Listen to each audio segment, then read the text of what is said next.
सन 2019 में महाराष्ट्र के Tipeshwar tiger reserve से एक टाइगर चला सीवन। अपनी मीटिंग पार्टनर को ढूंढने के लिए उसने 1300 किलोमीटर की यात्रा। आज हमारे साथ स्टूडियो में मौजूद हैं मध्य प्रदेश फॉरेस्ट डिपार्टमेंट के वर्सेटाइल ऑफिसर अभिषेक शर्मा। स्वागत है अभिषेक आपका। नमस्कार, थैंक यू सो मच। कैसा फील कर रहे हैं आप? बहुत अच्छा लग रहा है राहुल, और सबसे पहले तो मैं आपको थैंक यू बोलूँगा। Thank you for having me here, और मुझे बड़ा अच्छा लग रहा है, आपसे काफ़ी दिनों बाद मिल रहा हूँ। आज हम वाइल्ड लाइफ के बारे में बहुत चर्चा करने वाले हैं। हाँ, मुझे याद है लगभग 3 साल पहले केरला में एक हथनी की दर्दनाक मौत हुई थी, और उस समय आपने एक पोएम लिखी थी, हाथी मेरे साथी, जो काफी वायरल हुई। उससे पहले आपको एक रोंगटे खड़े कर देने वाली कविता सुनाते हैं। यकीन मानिए, इस कविता को सुनकर आपका रोम रोम कांप उठेगा। बचपन में देखा था एक बड़ा सा जानवर, बड़ा था शरीर और बड़ा ताकतवर, लेकिन सबसे प्यारा और निराला था वो साथी। पापा ने बताया उसे बोलते हैं हम हाथी। उसके बारे में कुछ बताइए। तो राहुल, ये बात है आई थिंक 2020 में जून की। तो उस समय आई थिंक 1 या 2 जून के समय एक हथनी का न्यूज़ आई थी कि उसकी मृत्यु हो गई है कुछ पटाखे अटाखे फटने के कारण, और वो हथनी काफ़ी समय तक उस तालाब में खड़ी रही। तो मुझे बड़ा मार्मिक सा लगा, और मतलब मैं बहुत इमोशनल हो गया उसके बाद। तो मैंने 2 मिनट अपने आप को शांत किया और प्रे करी भगवान से कि कुछ ऐसे शब्द मुझे दे ताकि मैं एक संदेश दुनिया को भेज सकूँ, एटलीस्ट अपने आस पड़ोस के लोगों को तो भेज ही सकूँ।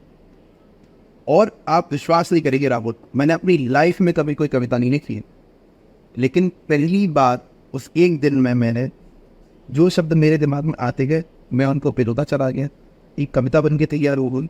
और मैंने जैसी वो कविता थी वैसी 3 या 4 जून को डाल दी। शाम को 5 या 6 बजे करीब मैंने शायद डाली होगी, और रात को 12 बजे तक मेरे पास काफ़ी लोगों के फ़ोन आना शुरू हो गए कि वो कविता पहुंच गई थी। बहुत लोग उसको डाल रहे थे, लोगों के व्हाट्सएप ग्रुपों में थी, स्कूल्स में, फैमिली ग्रुप्स में, यहाँ तक कि मेरे फॉरेन में रहने वाले फ्रेंड्स, मुझे एक साथ फेसबुक पर 10,000 रिक्वेस्ट आई। मुझे ये चीज़ बड़ी अच्छी लगी कि लोग अवेयर तो हो रहे हैं कम से कम वाइल्ड लाइफ के बारे में। मुझे कविता तो याद नहीं है, लेकिन हाँ, मैं आखिरी की लाइन जो कि मुझे ऐसा लगा कि सबसे इम्पैक्टफुल चीज़ है, और वो लाइन ये थी कि समय बीत जाता है तो फिर लौटना आएगा, अगर ऐसा ही चलता रहा तो 2020 हर वर्ष आएगा।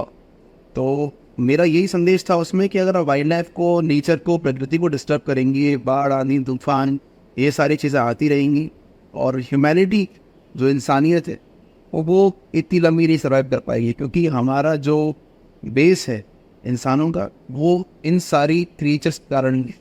अभिषेक, आपने वाइल्ड लाइफ की बात, मैं कुछ दिन पहले बांधवगढ़ नेशनल पार्क गया हुआ था। ये हमारे मध्य प्रदेश का एक प्रोमिनेंट नेशनल पार्क।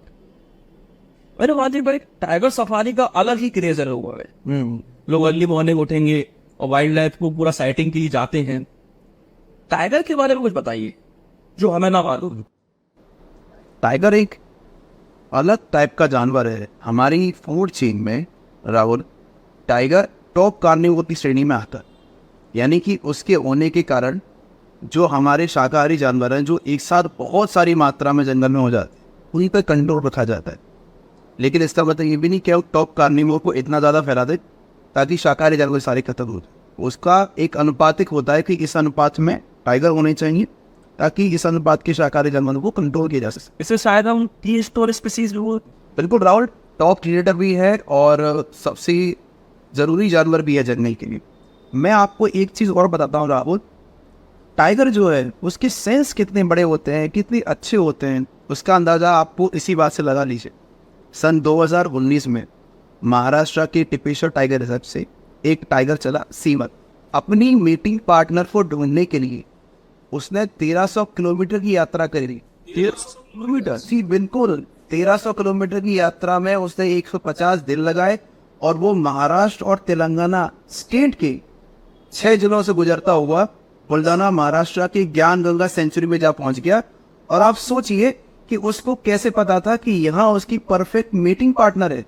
तो टाइगर के सेंस एब्सोल्युटली बेहतरीन लेवल पर है, तो बिलीव करने लायक नहीं है। बिल्कुल, और सुनने वालों के रोंगटे खड़े हो जाते हैं। इसके बारे में रिसर्च भी की जा रही है। ऐसा एक इंसिडेंट उसके भाई के साथ भी हुआ।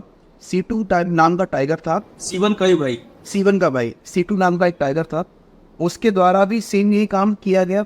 वो भी अपनी जगह से रह जहाँ पर उसका स्थान था वहाँ से वो तेलंगाना बॉर्डर तक गया और 10 दिन बाद वापस अपने स्थान पर आ गया। मतलब सोचिए, बिना गूगल मैप, जैसे हम लोगों को कहीं मार्केट में जाना है या ट्रैफिक में जाना है तो हम गूगल मैप लगा देते हैं, लेकिन उनके लिए कोई गूगल मैप नहीं है। उनके सेंसेस इतने स्ट्रांग हैं कि उनको पता है कि कहाँ से चल के कहाँ जाना है और कहाँ से लौट कर कहाँ